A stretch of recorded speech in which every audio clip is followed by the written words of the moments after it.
जम्मू कश्मीर के अंदर इस समय काफ़ी मुद्दे गरमाए हुए हैं और सियासत भी गरमाई हुई है। लगातार युवा सड़कों पर हैं। बेरोज़गारी और महंगाई की मार से हर एक इंसान जम्मू कश्मीर का, भारतवर्ष की भी बात करूं तो यही सूरत हाल नजर आ रहा है। लेकिन दूसरी तरफ दावे जो है वो बड़े बड़े किए जा रहे हैं, ग्राउंड रियलिटी कुछ और नजर आ रही है। इन सब पर बात करने के लिए मेरे साथ जम्मू कश्मीर अपनी पार्टी की एक बड़ी नेता खुशबू भगत जी हमारे साथ सीधी बातचीत करते हैं। उनसे जानने का प्रयास करेंगे किस तरीके से जम्मू कश्मीर अपनी पार्टी की बात करें, खासकर इनकी कॉन्स्टिट्यूंसी की बात करें, काफ़ी एक्टिव रहती हैं, जगह जगह पर ये विजिट करते हैं, लोगों के मुद्दे जो है जितनी भी प्रॉब्लम्स रहती हैं उन्हें सुनते हैं, एड्रेस करती हैं और उन्हें जिस जल्द से जल्द जो है सोल्यूशन मिल सके उतना भी ये जो है पूरा उनको जो है सपोर्ट जो है वो करते हैं। मैम, सबसे पहले बहु एक्सप्रेस को आपका स्वागत है। धन्यवाद। सबसे पहले मैं आपसे जानना चाहूँगा, जम्मू कश्मीर अपनी पार्टी की बात करें, जिस तरीके से युवाओं को लेकर लगातार जो है आपके जो चेयरमैन हैं वो लगातार ये बात करते हैं और वो बात रखते भी हैं युवाओं की अगर बात करें, लेकिन इस समय युवाओं की जो मेन डिमांड है वो है एम्प्लॉयमेंट दी जा रही है, लेकिन उसमें करप्शन धांधली के चलते वो उनसे वापस भी ली जा रही है। कैसे देखते हैं मैम इसे आप?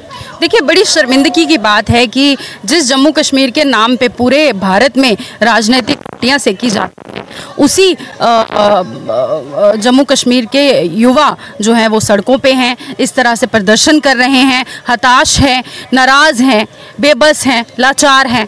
तो बड़ी शर्मिंदगी की बात है जम्मू कश्मीर की मौजूदा एडमिनिस्ट्रेशन के लिए। Jammu Kashmir police sub inspector की भर्ती करवाई गई, उसके अंदर करोड़ों का घोटाला सामने आ गया और बताया जा रहा है कि अभी 33 लोग हैं जिनके नाम भी सार्वजनिक किए गए हैं। बताया जा रहा है कि वो उसमें अक्यूज हैं, उनसे इन्वेस्टिगेशन जो है वो सीबीआई कर रहा है। लेकिन आपको नहीं लगता मैम कि JKSSB जो है उसके ऊपर कितना बड़ा सवाल चिन्ह है? क्योंकि एक एजेंसी है जो ऑलरेडी जो है रिक्रूटमेंटिंग एजेंसी है जो लोगों को रोजगार देती है, जम्मू कश्मीर युवाओं को रोजगार देती है।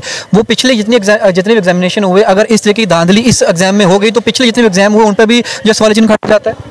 बिल्कुल, ये चिन्ह खड़ा होता है, लेकिन आई थिंक ये फेलियर रहा है पिछली सरकारों का, जिन्होंने इस तरह की पॉलिसीज़ बनाई जिसमें धांधली की गुंजाइश रही। और मुझे ऐसा लगता है कि आपकी जो मौजूदा LG एडमिनिस्ट्रेशन की हम बात करें, ठीक है, इन्वेस्टिगेशन तो चल ही रही है, मगर इसका जल्द से जल्द हल भी निकाला जाना चाहिए,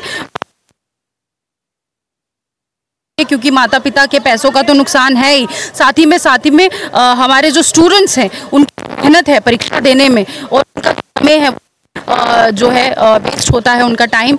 तो बहुत बड़ा नुकसान है ये हमारे युवाओं का भी। युवा एक तरफ से यही परेशान है क्योंकि रिक्रूटमेंट हो नहीं रही, दूसरी तरफ जब होती है तो उन्हें स्क्रैप कर दिया जाता है या फिर जो पोस्टें निकाली जाती है उन्हें विड्रॉल कर लिया जाता है। उन्हें समझ नहीं आ रहा ये फास्ट ट्रैक रिक्रूटमेंट है या फिर सबसे slowest recruitment Jammu Kashmir JKSSB द्वारा करवाया जा रहा है। मुझे ऐसा लगता है कि इसके लिए लोकतांत्रिक सरकार का होना बहुत ज़रूरी है, क्योंकि जब लोकतंत्र किसी स्टेट में, किसी देश में होता है, जैसा कि अभी हम UT में हैं, पहले ये राज्य था तो हमारी प्रमोशन नहीं बल्कि डिमोशन हुई है।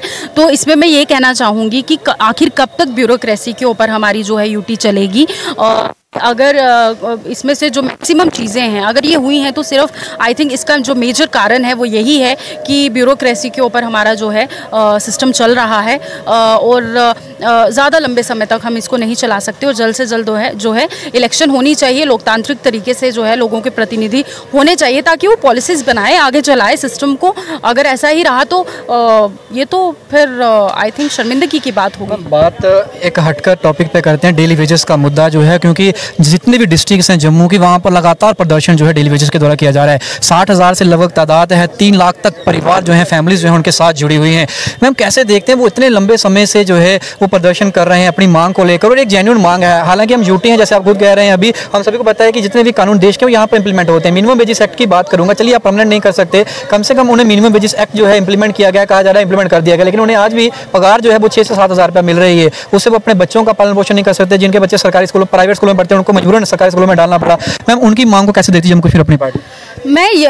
मैंने इसीलिए ये लोकतांत्रिक जो है बात की है कि जहाँ पे इनका फ़ायदा होता है सो कॉल्ड हमारे नेताओं का या हम कहें कि हमारे सिस्टम का, तो वहाँ पे ये बोलते हैं कि जहाँ पे हमारे बच्चों वहाँ पे ये कह देते हैं जी अभी जो है पूरे UT के कानून लागू नहीं हुए हैं और ये ज़मीनी स्तर पर भी हैं। तो इसलिए मैं कहूँगी कि हमारे लोगों को अब समझना चाहिए and everyone should demand for the elections, assembly elections as soon as possible, क्योंकि अगर ये सिस्टम ज़्यादा लंबे समय तक रहा तो हमारी तो बुरी हालत हो जाएगी हमारे युवाओं की। आखिरी सवाल आपसे मेरा ये रहेगा कि जम्मू कश्मीर की अगर बात करें तो इलेक्शंस मोड में नजर आ रही हैं तमाम पार्टीज जो हैं, क्या लगता है जम्मू कश्मीर अपनी पार्टी पर लोग जो हैं पूर्ण रूप से विश्वास कर उसे सत्ता में जो है सीएम चेहरे के रूप में और सीएम की कुर्सी तक पहुंचाने में कामयाब रहें? देखिए, अगर जम्मू कश्मीर अपनी पार्टी नहीं तो फिर कौन?